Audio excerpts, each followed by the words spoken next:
ലോകത്ത് ഒരു മൈതാനത്തിനും അവകാശപ്പെടാനാവില്ലാത്ത ഒരു ചരിത്രമാണ് ഫോർട്ട് കൊച്ചി പരേഡ് മൈതാനത്തിനുള്ളത്. 4 രാജ്യങ്ങളുടെ സൈനിക പരേഡുകൾക്ക് വേദിയായ ലോകത്തിലെ ഏക മൈതാനമാണിത്.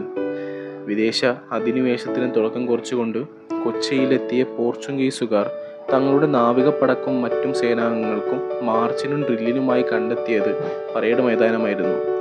സേനാ വിഭാഗത്തിൻ്റെ താവളമെന്ന നിലയിൽ പറങ്കികൾ മൈതാനത്ത് തങ്ങളുടെ പതാകയും കൊടിമരവും പണിതുയർത്തിയിരുന്നു. 1663 ജനുവരി 6 പോർച്ചുഗീസുകാരെ തുരത്തി ഡച്ചുകാരായ ലന്തക്കാർ അധികാരം കൈയാളിയപ്പോൾ തങ്ങളുടെ സേനയുടെ പരിശീലനത്തിനൊപ്പം ബാരക്കുകളും മൈതാനത്തൊരുക്കി. ഇതോടെയാണ് പരേഡ് ഗ്രൗണ്ടിന് ബറാക്ക് മൈതാനം എന്ന പേര് വീണത്.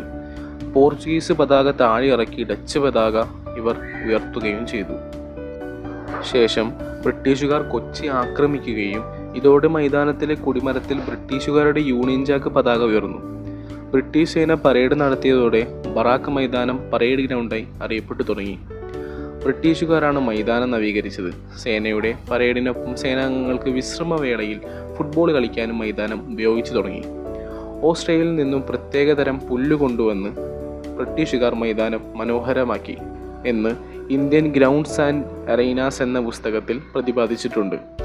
മഴ പെയ്താൽ ഒരു തുള്ളി വെള്ളം പോലും ഗ്രൗണ്ടിൽ കെട്ടി നിൽക്കാതെ ഒഴുകിപ്പോകും വിധത്തിലായിരുന്നു മൈതാനത്തിൻ്റെ ഡ്രെയിനേജ് സംവിധാനം ഒരുക്കിയിരിക്കുന്നത്. ബ്രിട്ടീഷുകാരെ കെട്ടുകെട്ടിച്ച് ഇന്ത്യൻ സ്വാതന്ത്ര്യ സമരത്തോടെ യൂണിയൻ ജാക്ക് പതാക ഇറക്കി. പകരം നമ്മുടെ ത്രിവർണ്ണ പതാക മൈതാനത്തുയർന്നു. അന്നത്തെ മുനിസിപ്പൽ ചെയർമാനായിരുന്ന KJ ബെർലിനാണ് ഇന്ത്യൻ പതാക ഉയർത്തിയത്. സമീപത്തെ കൊച്ചിൻ ക്ലബിൽ നിന്നുമാണ് ത്രിവർണ്ണ പതാക കൊണ്ടുവന്നത്. ബ്രിട്ടീഷ് ഉദ്യോഗസ്ഥരുടെ സാന്നിധ്യത്തിലായിരുന്നു ബെർലി ത്രിവർണ്ണ പതാക വാനിലേക്ക് ഉയർത്തിയത്. ചുരുക്കത്തിൽ 4 രാജ്യങ്ങളുടെ പതാകകൾ ഉയരുന്നതിനും 3 രാജ്യങ്ങളുടെ പതാകകൾ ഇറക്കുന്നതിനും മൂകസാക്ഷിയായ അപൂർവ ചരിത്രവും ഈ മൈതാനത്തിനുണ്ട്. ഇന്ത്യ വിഭജനത്തെ തുടർന്ന് കറാച്ചിയിൽ ഉണ്ടായിരുന്ന നാവിക ഫയറിംഗ് സ്കൂൾ പാകിസ്ഥാന്റെ ഭാഗമായപ്പോൾ ഇന്ത്യൻ നാവികസേനയുടെ പരിശീലനത്തിനായി തിരഞ്ഞെടുത്തതും ഈ മൈതാനമായിരുന്നു. 1948 ഒക്ടോബർ 12 പരേഡ് ഗ്രൗണ്ടിൽ പരിശീലനം ആരംഭിച്ചു.